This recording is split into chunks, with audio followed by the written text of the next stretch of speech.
Hi, everybody. Welcome back to The Journey Coach. This is Tammy Mosier. And I thought today I would go over how I'm actually handling tracking health and wellness and how that folds up into my weekly planner. Because for those of you who've been building a planner, you may have noticed some of these roll-ups at the top here. And I have cut them down a little bit in the amount that I have roll up into this view, just simply because it was way too much and it got too long looking at the other. And so these four right here are roll-ups from health and wellness. So I've got how much water I'm drinking a day, the amount of activity that I'm engaged in, and this is exercise activity, my eat window, and then weight loss, which as you can see hasn't been going extremely well.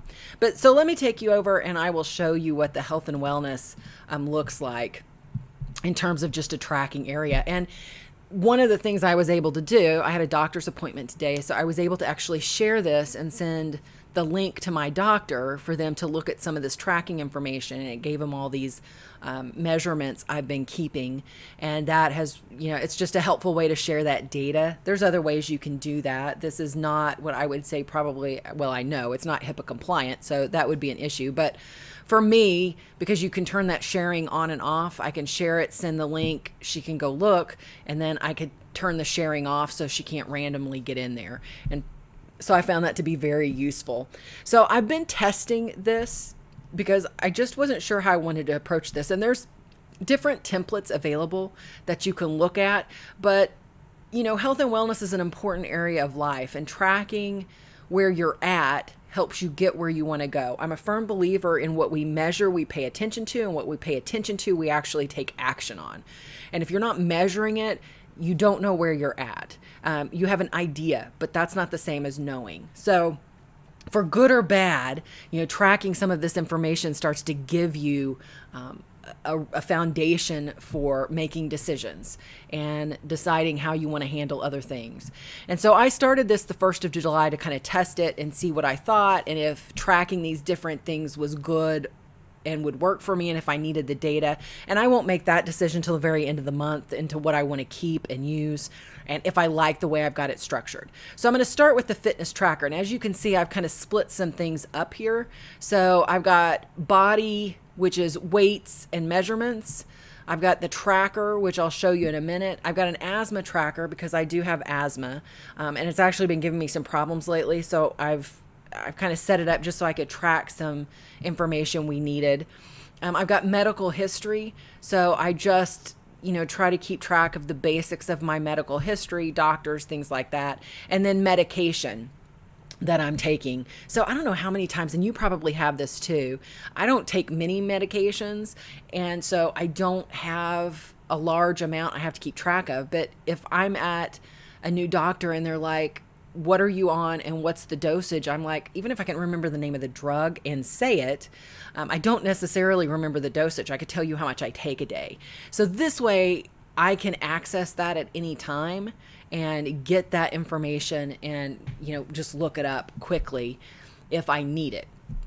So let's start with the fitness tracker, and we'll start up here at the top, and I'll kind of just walk you through how I set it up. I start with the day, and what I've done is I just keep my icons the same for a week. So that just tells me, oh, they're the black sunglasses. That's all part of 1 week. Then the day is a formula, and it just populates based on the date I put in. And then for my water intake, you really need to be drinking half your weight in water a day. That's a good, kind of a good measure.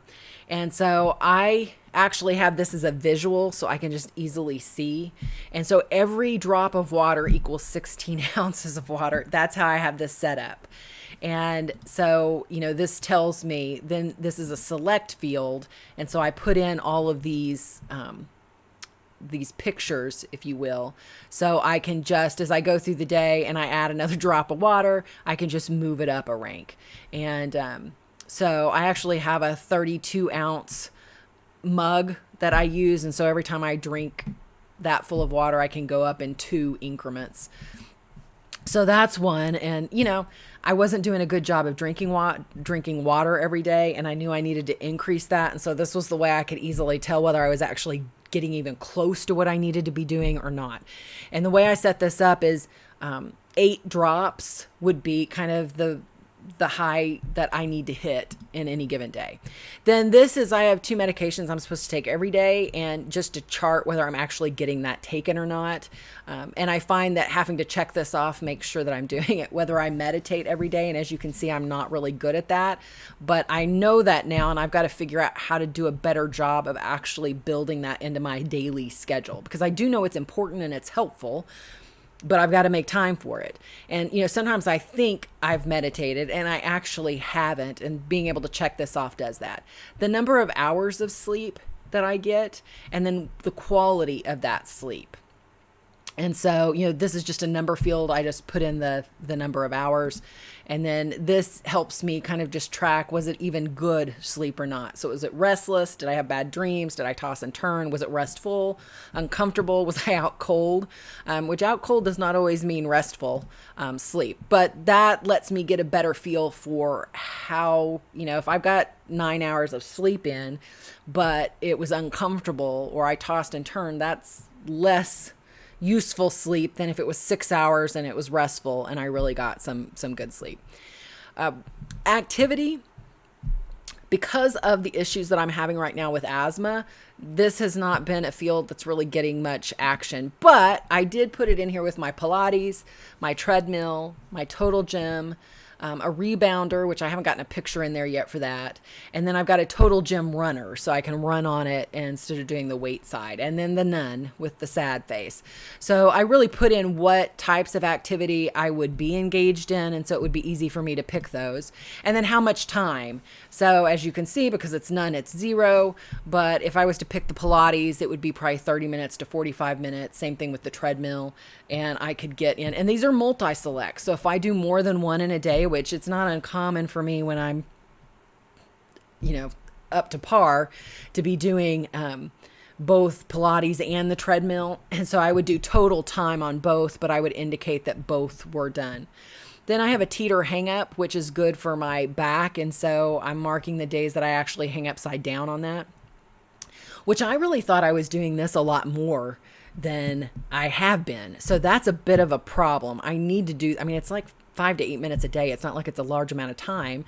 I just, in my head, I was doing it, but in actuality, I wasn't getting it done. So that's something. This is actually stealth abs, which is a kind of a game that you do some ab work on. Then the diet, I kind of pulled this over from August Bradley's health statistics. So the diet, 1 best, 5 worst. And so the closer to a 5, the worse I've been. The closer to the 1, the better I've been. And so I keep those. So I have some other things to check off on that, because for me, when you're looking at the diet, there's some things I want to know. So no processed foods. And, I really debated, do I want to check this off if I do it, or check this off if I don't do it? Because then how it rolls up looks different. So I haven't really decided yet if I like the no versus the have. So instead of no processed foods, it would say processed foods. And instead of just checking it when I didn't have processed foods, I check it when I did. And right now I'm doing it when I haven't. No sugar, no alcohol, a Pouty Arco tea, no meat. And really, I really kind of want that one next to that. And actually, see, now that we're talking, I'm kind of moving things around while we talk in terms of where I might want them. The Pouty Arco tea, really, I'd rather put up here next to the water. And then the eat window. So how many hours across a day, once I take that first bite of food in a day, am I actually eating? And I would rather be at about 8 hours a day where I'm eating food, and than not eating food, for the rest of that time period. And as you can see, I've done a little bit better job of the 8 hours versus the 12 hours or the 16. Then this particular feeling column is really about how my body is feeling. And so that's a drop down, a select menu. And I've got a large number, or a good number of, kind of options here. And it's got emotion and body, but I tend to focus it more on emotion. I mean, on body, how my body feels, and I'll probably stay at that. Then these are tied to the different weekly agendas, and they're related to the month that they're a part of. So that's what I'm tracking in fitness. And so what you saw rolled up into my weekly planner is the water, the activity, and the eat window from that particular tracker. So you'll see right here, this is where the fitness tracker is connected. And then those are the 3 roll-ups that are coming from there. And that just gives me, I mean, those were the 3 things I thought I would like to show up on a weekly planner. So then they populate for the month as well. And I just have a good view of what that looked like for the end of a week. So if we go back over here and roll this up, and I like it to be kind of clean like this, if that is helpful. So for body, and I ended up deciding I was gonna do this at first on a Monday and a Friday, but then I thought, let's just do it every Monday. That gives me 1 week of data. And as I said, because I don't have any activity going on right now, that's not really good for any kind of weight loss or doing anything like that. But I've got it set up where current weight, I actually have a Renfo scale, which puts all of the metrics when I get on that scale into my phone. And it has a large number of options of what it tracks versus just what I put in here. So what I chose to put in here was body fat, BMI, and hydration level, water level. And then I also put in here measurements, body measurements. Sometimes, especially for me, I can add muscle fast when I am exercising. And so my weight may go up before it goes down, but I'll be losing inches. To get actually the calculation of pounds lost, that's a formula. And so it uses my original weight and then my current weight, and we'll give that, and then it's related pounds lost. And then I also have an inches lost calculation, but because I don't have anything in there right now, that's not calculating. And you can see a few other things that I put in here in terms of what's coming out of my Renfro, and I don't know whether I'll keep that in here or not, but I've got a start for a tracking, and the Renfro really tracks this from time to time anyway, so I don't necessarily need that in here, but I wanted to kind of test it and see if I like tracking that here versus in just the Renfo app. For those of you who might have a particular medical condition you want to track, this may give you an idea of some different ways to handle it. And I pulled this partially. There was something that was already out there, and it was an asthma tracker, but it used a peak flow meter, which I do not use. So that I took that information and kind of set it here, but I don't take that measurement, so that doesn't help me. But the date, the time of day, my oxygen, pulse ox level, heart rate, and blood pressure, and then symptoms. So I've got a drop down here of symptoms that can be associated with asthma: wheezing, coughing, chest tightness, shortness of breath, restless, exercise difficulty, headache, severe headache. And so I put those in there, and I can then it's a multi-select. And then severity: neutral, weak, severe, unbearable, or stronger. And stronger really kind of goes right here in terms of the structure. And then I also put in here for weather. I haven't been tracking that because I don't know about where you're at, but where I'm at this time of year, it's just hot, and more hot. So, that's not been something that I found particularly helpful to track. But this is what I shared with my doctor. So she was able to see all of these tracking for the month so that she could get some of these figures, and then the body measurement. With medical history, I'm just going to do kind of a quick physician, started, symptoms, and ongoing symptoms, and then the name of what it's called. And then for medication lists, the name of the medication, a drop down for a doctor, dose, directions, any notes that are associated with it, and where I get it filled. And so, I find that really helpful, again, because I can quickly access that information anywhere I'm at. And like with my doctor, I was able just to send her that share link so she could actually just open this up and look at those tables herself with that information. And I found that really helpful.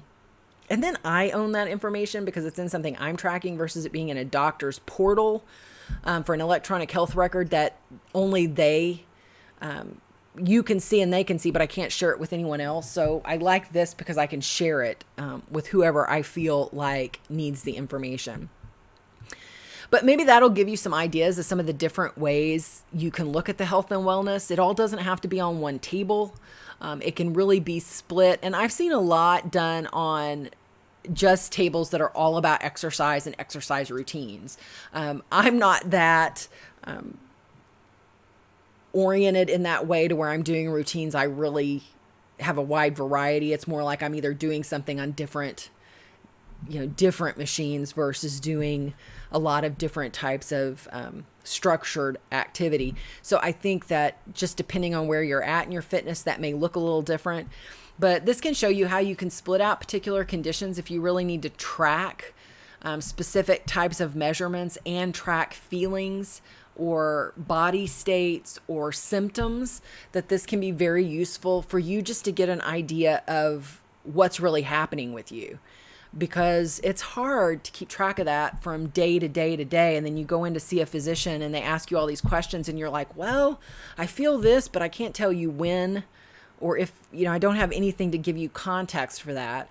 This can be a way for you to actually create that health context for yourself, to see what's really going on. And again, what you measure, you pay attention to, and what you pay attention to, you actually take action on.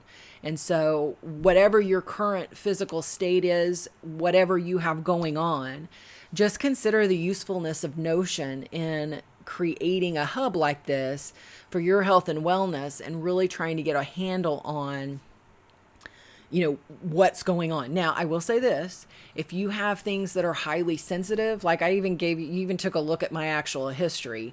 I don't consider any of that really sensitive information. I mean, you don't necessarily need to know it. That's of no use to you. But I don't consider it sensitive. I'm not unwilling to share it. If you have something that's highly sensitive that you don't want anybody to know about, I wouldn't share it on a platform that's got a web access that is not highly secure, which this is not highly secure. I feel comfortable with the security level with what I'm putting on here. I just want to put that caveat in there. You need to think about that aspect of it. But if that's not a concern for you, like it's not for me, then I think that this is a perfectly good platform to build something like that on and be able to track that kind of information. And then be able to look at a week and go, oh, that's what was going on that week. And, I can go back into my weekly planners and go back to this week right here. And, here's what it looks like for that particular week with all of that filled out. I did pretty good on the water that week overall, considering I was really drinking very little. We know my activity level is low right now and what's causing that. For the week, in terms of my eat window, I stayed much closer to the 8 hours that I wanted to on a daily basis. And so I feel like I did a good job there. So when I'm looking back at the week, and I could roll up everything from those tables into this, but then this gets really long. And when I go to the monthly view, and I go and look at a monthly hub and see what kind of happened for my monthly reflection, if I was to go into here and I open this up, then you can start to see how I've got it rolled up for all of the month. And, I've got other things rolled up into this. So, so the way I've got it set up, because it's, yes, when I drink the Pouty Arc too. So 16 out of the, we're 23 days now, 16 out of the 23 days, I've had my tea like I want to. Is it 100%? No, but I went from not drinking it at all to being consistent with it. And so, 9 days out of 23 with no sugar of any kind. And, so I'm 6 days out of 23 with no meat. I'm not eating any meat. Which I used to be a vegan, so I'm trying to kind of find more of a medium where I'm eliminating more of the days I eat meat and getting back a little closer to that status. Not that you need to know that either, but, FYI, that's why I'm tracking that, as I just want to know how close I'm getting. I tend to be an all or nothing kind of person. And so it was like no animal products at all. And then I started letting myself have animal products. And so now I eat a lot of them. And it's like, I want to find a better happy medium here where, I have some animal products, some meat, but it's, a minimal 25% of the time. And the rest of the time I'm eating a healthier, cleaner diet. You can see how I'm doing, but I'm tracking it now. So I have a very clear understanding of how well I'm doing on that. And the only thing I will say, I've got my average sleep rolled up into here. So I know the total amount kind of average I'm getting, how much meditation I'm doing, not doing too good in there. And I've got that as a percentage, but I could have it as days. And that's one of the things when you're setting this up and you're configuring your roll up, you can determine if you want percent checked or percent unchecked, count of those that you've checked, so you got the count unchecked or percent. And so it's just deciding how you want that data to look. And that's why the no alcohol versus alcohol, I just have to think through. So, this is how I'm choosing to do the health and wellness and how it's kind of playing into both the monthly and the weekly hub and reflection component of my life. And so I think that can look any way you want it to be. And whether you're in, you're juggling family, school, and a career, or you just are a very busy professional, if you're measuring it, you're paying attention to it. If you're paying attention to it, you can take action on it. And so I would just recommend that now that you've started using Notion and you're looking at these, this weekly and maybe a monthly view and really starting to get a handle on your year and what you're doing with a year, that you think about how you want to really now take it from more of a work and kind of task oriented view to now let's start getting into some of the more meta data about what goes on in your life in terms of how you're taking care of yourself. So I'm going to end there. If you have questions, feel free to ask them, and I'll be happy to answer them for you. Have a good week, and I look forward to seeing you on the next video.